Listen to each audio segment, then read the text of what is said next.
important MCQs on Plato. As you all knows that about the Plato, a famous philosopher of Hellenistic world. The first question is, in Plato's ideal state, one reaches at the pinnacle of the state order at the age of. पहला question है कि प्लेटो की जो ideal state, एक heavenly state है, एक उम्दा state है, एक गार्डियन, एक highest point of state order जहाँ से वो हुकूमत के काबिल करने के काबिल हो जाता है, किस एज में पहुँचता है। तो पॉइंट नंबर 1 है 35 ईयर की, 40 year and C is 50। The right answer is C 50, मतलब 50 साल की उम्र में वो इस काबिल हो जाता है कि वो एक हायर लेवल पे पहुंच जाता है अपना जो इल्मी एक्सपीरियंस हासिल करके। थोड़ा सा इसकी एक्सप्लेनेशन में यहाँ कर दूँ। In Plato's ideal state at the age of 50, those with real ability, जिनके अंदर रियल एबिलिटी होती है, जो उनके अंदर से रियल एबिलिटी एजुकेशन के ज़रिए निकाली जाती है, वो गहनाई जाती है, reach the highest point of state order. अब वो यहाँ से जाके आगे हुकूमत करने के काबिल हो जाते हैं, फिलोसफर किंग्स बन जाते हैं। They join the group of guardian class, अब यहाँ पे वो गार्डियन क्लास का ग्रुप ज्वाइन करते हैं। They rule according to their own intelligence, अब उनको इंटेलिजेंस इतनी हासिल हो चुकी होती है कि अब वो रूल करने के काबिल हो जाते हैं, हुकूमत करने के काबिल हो जाते हैं अपनी ट्रेनिंग और इंटेलिजेंस की वजह से। And must not be compelled to confirm to the set of outdated and inferior law, और उनको कोई मजबूर नहीं कर सकता है कि जो आउटडेटेड लॉज हों, जो इन्फीरियर लॉज हों। Number second, the question number second is Aristotle was dash dash while Plato was an, कि एरिस्टोटल क्या था, किस थ्योरी में किस मेथड में बिलीव करता था, और प्लेटो किस मेथड में बिलीव करता था। तो राइट आंसर है A, part A, empiricism and nativist. Aristotle was empiricist, one who believes in experience, experiment and observation, थोड़ा मोर उस टाइम के मुताबिक साइंटिफिक मेथड था। And Plato was an nativist. Nativist का मतलब होता है जो अपने नेटिव लोगों को, कौमियत जिसे कहते हैं, उनकी सपोर्ट के लिए कोई सिस्टम चाहता है। Plato believes that we are born with all of our knowledge, जिसके प्लेटो का ये मानना है कि नॉलेज जो है विद इन होता है, अंदर से आता है, और हर आदमी, वो रिकोलेक्शन कहता है नॉलेज को, कि उसके अंदर जो रख दिया गया है पोटेंशियली नॉलेज, उसकी रिकोलेक्शन वो हासिल करता है, रिकोलेक्ट करता है, दोबारा से जमा करता है, मगर विद इन, अंदर से। ऑलरेडी इनसाइड अस, नॉलेज हमारे अंदर होता है मौजूद, उसी को नेटिविज्म कहते हैं। While simply waiting to be rediscovered, हमें सिंपली उसे रीडिस्कवर करना होता है, मौजूद वो होता है हमारे अंदर, उसे हमें रीडिस्कवर करना होता है। मतलब उसका वो उस थ्योरी में बिलीव करता है कि नॉलेज जो है वो विद इन होता है, और वो एरिस्टोटल जो है वो कहता है नहीं, ये एक्सपीरियंस से हासिल हो जाता है या एक्सपेरिमेंट या ऑब्जर्वेशन से हासिल हो जाता है। This concept that knowledge is innate is known as nativism, कि नॉलेज जो है अंदर मौजूद होता है, तो इसको हम नेटिविज्म कहते हैं। But Aristotle, student of Plato, वो स्टूडेंट है प्लेटो का, वो बिलीव करता है फिलोसफिकल एम्पिरिसिज्म में। फिलोसफिकल एम्पिरिसिज्म हम उसको कहते हैं कि जहाँ वो कहता है कि अपने सेंसेस के ज़रिए, अपने रीज़न के ज़रिए और अपनी सेंस ऑर्गन्स को इस्तेमाल करके, ऑब्जर्वेशन करके नॉलेज हासिल होता है। और the belief that all knowledge is acquired through the experience, कि सारा नॉलेज जो हासिल हो जाता है वो तजर्बे के ज़रिए होता है।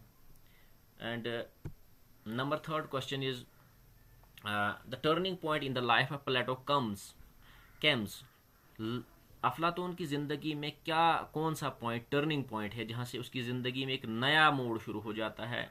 399 BC में, व्हेन ही वाज ऑफ, वो किस उम्र का उस वक़्त था। The A part is 24, B part is 26 and C is 28 and D is none of these. The right answer is C, 28। 28 साल की उम्र उस वक्त होती है प्लेटो को, कि जब वो उसकी लाइफ में टर्निंग पॉइंट आता है। प्लेटो was 28 years old when Socrates was put to death।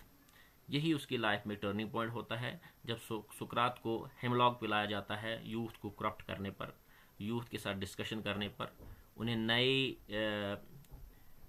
Ideas देने पर।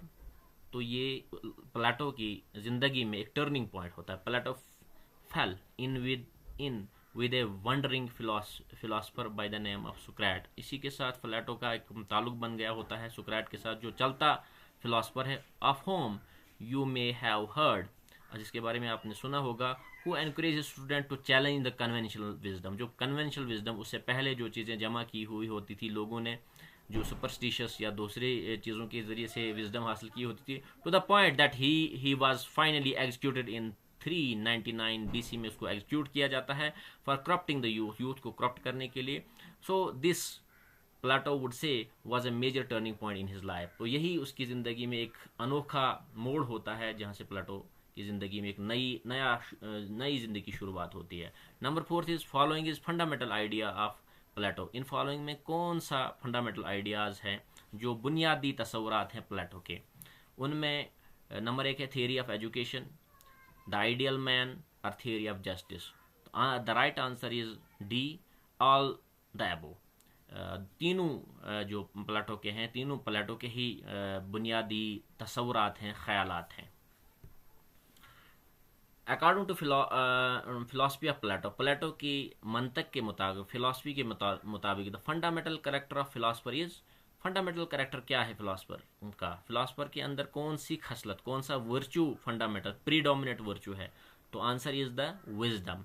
क्योंकि फिलोसफर किंग के अंदर विजडम है, बाकी जो क्लासेस आती हैं वॉरियर क्लासेस, उसमें कोरेज है, और जो प्रोड्यूसिंग क्लास है वो एपिटाइट है। यहाँ पर पूछा गया है कि फंडामेंटल कैरेक्टर उसका क्या है, तो विजडम है। Next question is platonic system of education is, platonic system जो है, जो तालीम का एक निज़ाम प्लेटो ने दिया है, एक बहुत वसी कम्प्रहेंसिव तालीम का निज़ाम दिया है, वो क्या है। Systematic and progressive, systematic but not progressive, progressive but not systematic. The answer is systematic and progressive. वो सिस्टमैटिक भी है, वो एक पूरा स्टेज टू स्टेज बताता है किस स्टेज से किस स्टेज पे जाना है, और एक लाइफ लॉन्ग प्रोसेस है, वो इस सेंस में सिस्टमैटिक है। एंड प्रोग्रेसिव मतलब ये है कि बेनिफिशियल भी है, एक जो एक किंग के लिए, फिलोसफर के लिए, उसको ग्रो कराने के लिए प्रोग्रेसिव भी है। The next is question is Plato's Republic contain his idea about, Plato की रिपब्लिक में प्लेटो का आइडिया जो है वो किस बारे में है, क्या इन सभी चीज़ों के बारे में है। The right answer is that, right answer ये है कि प्लेटो की रिपब्लिक में जस्टिस को भी डिस्कस किया गया है, प्लेटो की रिपब्लिक में थियरी ऑफ स्टेट को भी डिस्कस किया गया है, क्योंकि स्टेट को वो कहते हैं कि इमेजिन ही नहीं कर सकते अब अच्छे निज़ाम को विदाउट जस्टिस, अदल के बगैर, तभी उसका नाम कंसर्निंग जस्टिस भी रख दिया गया है, और थियरी ऑफ नॉलेज भी, तीनों चीज़ें इसमें आती हैं। ओके, देन नेक्स्ट जो है, नेक्स्ट क्वेश्चन हमारा है अकॉर्डिंग टू प्लेटो, प्लेटो के मुताबिक the reason for not giving a private property to all classes is, वो क्या है, क्या वजह है कि सभी क्लासेस को प्रॉपर्टी नहीं दी जाएगी, पर्सनल प्रॉपर्टी इज बिकॉज, वजह क्या होगी। तो आंसर है D part, B and C. Private property is not good for people, जो अपनी दौलत होती है वो कहता है, अफलातून कहता है ये लोगों के लिए अच्छी नहीं है। और सी में क्या कहता है, economic and political power in the same hand is not for the state. Economic और political power in the same hand, अगर हम एक माली जो सिलसिला है और सियासी ताकत जो है सेम हाथों में देंगे तो उससे करप्शन फैलेगी। ये बहुत हद तक सही भी है, ये आजकल भी होता है, जिनके हाथ में इकोनॉमी भी होती है, पैसा भी होता है, वो मनी और का यूज़ करते हैं। वो आजकल हम देखते हैं पॉलिटिक्स में वो मनी का फिर वो वोट भी खरीदते हैं, कहीं कहीं तो मैंडेट ही चोरी होता है। ये आज भी रेलिवेंट हैं ये चीज़ें प्लेटो की।